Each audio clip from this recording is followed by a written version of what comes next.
memang kami lihat sih intinya hari-hari ini strateginya harus memastikan cash flow perusahaan dapat terus terjaga dengan baik. Jadi apa yang banyak anggota kami sudah lakukan sebetulnya itu trennya juga sudah terjadi pada beberapa tahun terakhir ini. Mungkin untuk menurunkan operating cost tidak banyak lagi hal yang galangan nasional bisa lakukan.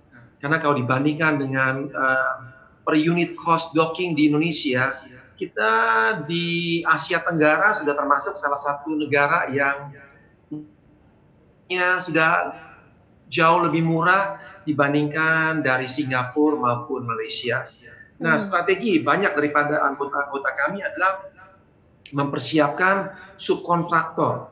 Jadi sekarang lebih banyak tenaga-tenaga yang diandalkan di dalam itu ada subkontraktor.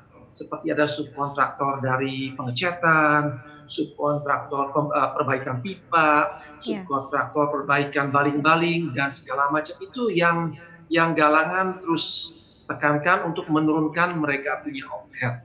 Nah, memang kalau di saat ini seperti tadi saya katakan bahwa dari operating cost sendiri kami melihat sudah tidak banyak ruangan untuk bagaimana kami menekan cost lagi.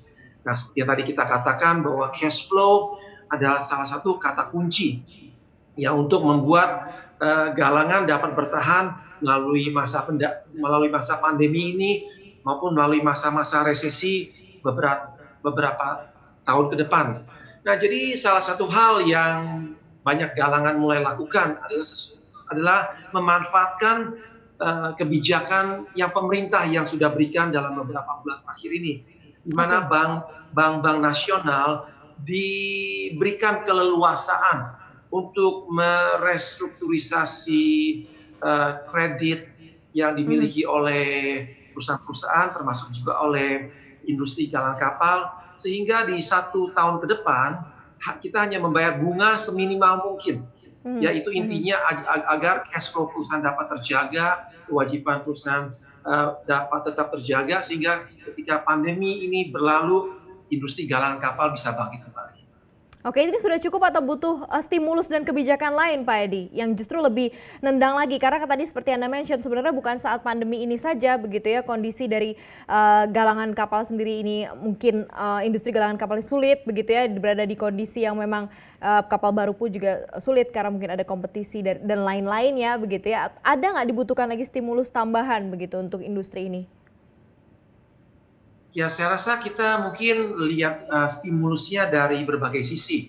Mungkin kalau stimulus dari sisi pembangunan kapal baru, kita tahu negara kita tetap butuh kapal.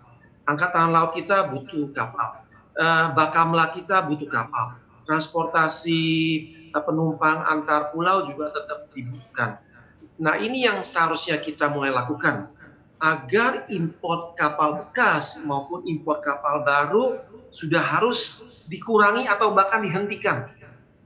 Ya, karena kalau kita melihat catatan dari Departemen Perdagangan 10 tahun terakhir, Indonesia selalu mengalami defisit dari importasi kapal baru maupun kapal bekas yang jumlahnya cukup mencengangkan, kadang-kadang sampai mencapai 10 triliun setiap tahunnya. Nah, jika hal tersebut bisa mulai dirubah agar dibangun dalam negeri, apa yang terjadi pasti industri pembangunan kapal baru Indonesia pasti akan bertumbuh.